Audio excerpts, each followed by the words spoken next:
नमस्कार दोस्तों, मैं हूं नेहा और टारगेट स्टडी के YouTube चैनल पर आपका फिर से स्वागत है। आज मैं यहां मेडिकल साइंस के एक ऐसे कोर्स के साथ आई हूं जिसने ना केवल कम समय में मेडिकल फ्रेटर्निटी में अपनी वैल्यू बनाई है, बल्कि इसके कुछ हद तक सिमिलर एब्रीविएटेड नेम वाले मेडिकल साइंस कोर्स के कारण स्टूडेंट्स में थोड़ा कन्फ्यूजन भी पैदा किया है। मुझे लगता है कि जिस कोर्स की बात मैं कर रही हूँ उसके बारे में आपको कुछ क्लूज तो मिल गए होंगे, क्योंकि आप में से कई लोगों ने डिमांड की थी इस पर्टिकुलर कोर्स पर वीडियो बनाने के लिए। जी हाँ प्यारे दोस्तों, मैं फार्मा डी कोर्स के बारे में यानी कि डॉक्टर ऑफ फार्मेसी कोर्स की बात कर रही हूँ। और जिस कोर्स से ये कंफ्यूज है वो है डी फार्मा यानी डिप्लोमा इन फार्मेसी कोर्स।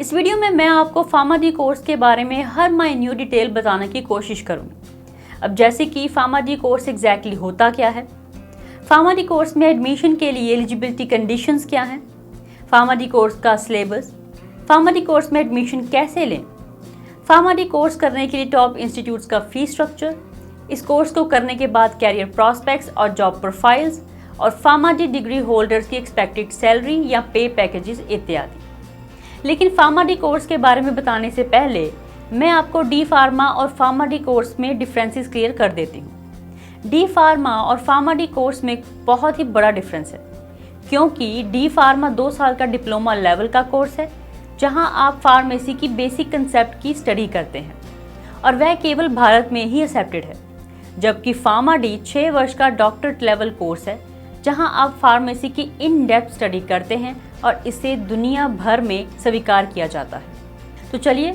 शुरू करते हैं फार्मा डी कोर्स के बारे में सबसे बेसिक सवाल के साथ कि फार्मा डी कोर्स होता क्या है। अब फार्मा डी एक 6 साल का also of 3 years as lateral entry doctorate level course है जो फार्मेसी एक्ट 1948 के तहत एक फार्मासिस्ट के प्रोफेशन की प्रैक्टिस करने के लिए एनेबल करता है। फार्मा डी मेडिसिन को तैयार करने और डिस्पेंस करने की आर्ट और साइंस है। पाठ्यक्रम को क्लिनिकल फार्मेसी, फार्मेसी प्रैक्टिस और फार्मास्यूटिकल केयर में एलिजिबल कैंडिडेट्स को ट्रेन करने के लिए डिज़ाइन किया गया है। Doctor of pharmacy programmes classroom theory, penetrative laboratory experiments and motivated research projects पर फोकस्ड होता है। कोर्स आमतौर पर उन स्टूडेंट्स के लिए है जो क्लिनिकल रिसर्च से रिलेटेड कंसेप्ट को सीखने में रुचि रखते हैं और फार्मेसी प्रैक्टिस कंसेप्ट की इन डेप्थ अंडरस्टैंडिंग एक्वायर करते हैं। अब जब आप फार्मा डी कोर्स के बारे में जान गए हैं तो आप इस कोर्स में एडमिशन लेने के लिए रिक्वायर्ड एलिजिबिलिटी कंडीशंस जानना चाहेंगे। अब जहाँ तक एजुकेशनल क्वालिफिकेशन की बात है तो एस्पायरिंग कैंडिडेट्स ने साइंस सब्जेक्ट्स के साथ 10+2 या समकक्ष परीक्षा पास की हो। कुछ इंस्टीट्यूट इस लेवल पर सर्टेन मिनिमम परसेंटेज की मांग कर सकते हैं, जो कैटेगरी अनुसार 50% to 60% तक हो सकती है। अब मैं आपको फार्मा डी के सिलेबस के बारे में बताना चाहूँगी। तो फार्मा डी के सबसे पहले सेमेस्टर में आप पढ़ते हैं human anatomy and physiology, pharmaceutics और मेडिसिनल बायोकेमिस्ट्री जैसे सब्जेक्ट्स। दूसरे सेमेस्टर में होते हैं pharmaceutical organic chemistry, pharmaceutical inorganic और रेमेडियल मैथमेटिक्स और बायोलॉजी। थर्ड सेमेस्टर में आप पढ़ते हैं pathophysiology, pharmaceutical microbiology and pharmacognosy and phytopharmaceuticals. चौथे सेमेस्टर में होते हैं फार्माकोलॉजी 1, कम्युनिटी फार्मेसी 1 और फार्मास्यूटोथेरेपी 1। फिफ्थ सेमेस्टर में होते हैं फार्माकोलॉजी 2, फार्मास्यूटिकल एनालिसिस और फार्माकोथेरेप्यूटिक 2। सिक्स सेमेस्टर में होते हैं फार्मास्यूटिकल जूरिस्प्रूडेंस, मेडिसिनल केमिस्ट्री और फार्मास्यूटिकल फॉर्मुलेशंस। सेवन्थ सेमेस्टर में होते हैं फार्माकोथेरेप्यूटिक 3, हॉस्पिटल फार्मेसी और क्लिनिकल फार्मेसी जैसे सब्जेक्ट्स। एट्थ सेमेस्टर में आप पढ़ते हैं biostatistics and research methodology, biopharmaceutics और फार्माकोकिनेटिक्स और क्लिनिकल टॉक्सिकोलॉजी। नाइन्थ सेमेस्टर में होते हैं clinical research, pharmacoepidemiology and pharmacoeconomics और clinical pharmacokinetics and pharmacotherapeutic drug monitoring. 10th semester में होते हैं क्लर्कशिप और प्रोजेक्ट वर्क। 11th सेमेस्टर में जो कोर्स का लास्ट सेमेस्टर है, कैंडिडेट्स को इंटर्नशिप या ट्रेनिंग परस्यू करनी होती है, जिसमें स्पेशल मेडिकल यूनिट्स में पोस्टिंग इंक्लूड होती है। स्टूडेंट्स को अलॉटेड वार्ड्स में क्लिनिकल फार्मेसी सर्विसेज प्रोवाइड करनी होती है, जो होती हैं 6 मंथ्स जनरल मेडिसिन डिपार्टमेंट में और 2 मंथ्स की मल्टी स्पेशलिटी डिपार्टमेंट्स में। अब आप जानना चाहेंगे कि आप फार्मा डी कोर्स में एडमिशन कैसे ले सकते हैं। ज़्यादातर reputed pharma D course institutes में admission usually written entrance examination में सिक्योर्ड रैंक के बेसिस पर देते हैं, जो institutes, university, state and national level पर गवर्निंग बॉडीज द्वारा कंडक्ट करवाया जाता है। कुछ इंस्टीट्यूट्स एग्जाम क्वालिफाइड कैंडिडेट्स के लिए काउंसलिंग प्रोसीजर के पार्ट के तौर पर ग्रुप डिस्कशन और पर्सनल इंटरव्यू भी करवा सकते हैं। कुछ मेजर एंट्रेंस एग्जामिनेशन जो फार्मा डी कोर्स में एडमिशन देने के लिए कंडक्ट करवाए जाते हैं वो हैं graduate pharmacy aptitude test, SRM joint entrance exam, Manipal entrance test, NIPER JEE, NIM SEE, BVCET और UPSEE फार्मेसी एटसेट्रा।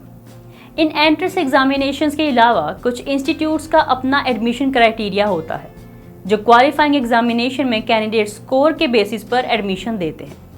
अब बात करते हैं टॉप इंस्टीट्यूट्स की जहां से आप फार्मा डी कोर्स कर सकते हैं।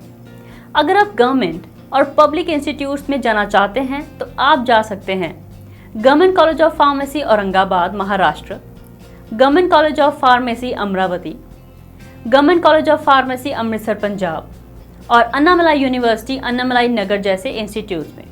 और अगर आप प्राइवेट इंस्टीट्यूट्स में अपना फार्मा डी कोर्स करना चाहते हैं तो आप जा सकते हैं LM college of pharmacy Ahmedabad, Dayanand Sagar university Bangalore, the Oxford college of pharmacy Bangalore, Chandigarh university Chandigarh, KK college of pharmacy Chennai, integral university Lucknow, Pune college of pharmacy भारतीय विद्यापीठ यूनिवर्सिटी पुणे और doctor DY Patil institute of pharmaceutical sciences and research Pune इत्यादि जैसे इंस्टीट्यूट्स में।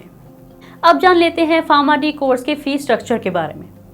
अब ये course कम institutes और mostly private institutes द्वारा कराया जाता है, तो इसकी फ़ीस इंडिया के दूसरे कोर्सेज के मुकाबले थोड़ी ज़्यादा है।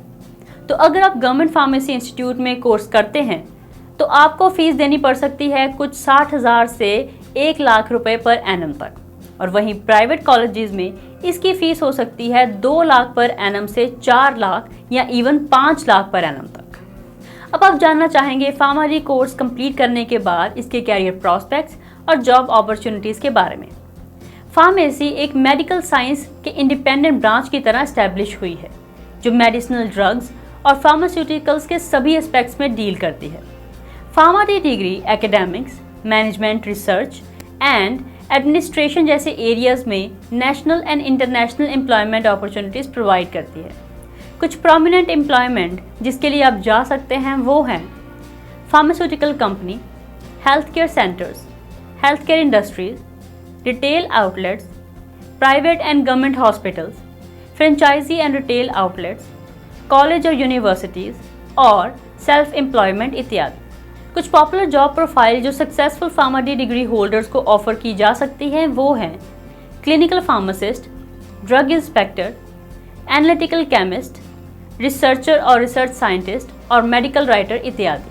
अब मैं आपको बताना चाहूँगी कुछ टॉप रिक्रूटर्स के बारे में जिन्हें आप फार्मा डी कोर्स कंप्लीट करने के बाद ज्वाइन करने के बारे में सोच सकते हैं। फार्मा डी डिग्री होल्डर्स के लिए R&D, प्रोडक्ट डेवलपमेंट, टेक्निकल और फार्मास्यूटिकल कंपनीज के मार्केटिंग डिपार्टमेंट में काफ़ी अपॉर्चुनिटीज़ होती हैं। और कुछ टॉप फार्मेसी कंपनीज जिन्हें आप ज्वाइन कर सकते हैं वो हैं Amgen, Aurobindo pharma, Abbott laboratories, AbbVie, Cipla, doctor Reddy's laboratories, एनक्योर, Glenmark pharma, Glaxo, Smith Kline, Johnson and Johnson, Lupin, Merck, Mylan pharmaceuticals, मेजर इंक, Piramal, Pfizer, Sun pharmaceuticals, Sanofi, वॉल्गन फार्मेसी और जाइडस कैडिकल एटसेट्रा। अब आता है सबसे ज़्यादा और ईगरली पूछे जाने वाला सवाल, और वो है फार्मा डी कोर्स कंप्लीट करने के बाद सैलरी या पे पैकेजेस के बारे में। तो मैं आपको बता दूं कि pharma D degree holders starting में 4.8 लाख से 6 लाख रुपीज़ पर एनम तक की उम्मीद कर सकते हैं, जो डिपेंड काफ़ी हद तक करता है आपके जॉब प्रोफाइल और बिजनेस स्केल पर। हालांकि कुछ जॉब एक्सपीरियंस के बाद ये पे पैकेज 16 लाख पर एनम भी हो सकता है। गवर्नमेंट सेक्टर में पे आपकी पोस्ट और स्टेट जिसमें आप काम कर रहे हैं उस पर निर्भर करती है, जो on an average 6 lakh to 9.6 lakh per annum तक हो सकती है। तो आज की वीडियो में बस इतना ही। उम्मीद करती हूँ कि आज की वीडियो में दी गई डिटेल्स उन कैंडिडेट्स के लिए हेल्पफुल रहेंगी जो फार्मा-डी कोर्स ज्वाइन करने के बारे में सोच रहे हैं। लेकिन अगर अभी भी इस कोर्स को लेकर आपके मन में कुछ क्वेरीज हैं तो please feel free to ask me in the comment section. हम ज़रूर कोशिश करेंगे कि उनका रिप्लाई करें और अपडेटेड इन्फॉर्मेशन प्रोवाइड करें। अगर आपको ये वीडियो पसंद आई तो लाइक एंड शेयर ज़रूर करें। फिर मिलते हैं अगली वीडियो के साथ। तब तक stay safe, stay healthy and जुड़े रहें टारगेट स्टडी यूट्यूब चैनल के साथ। धन्यवाद।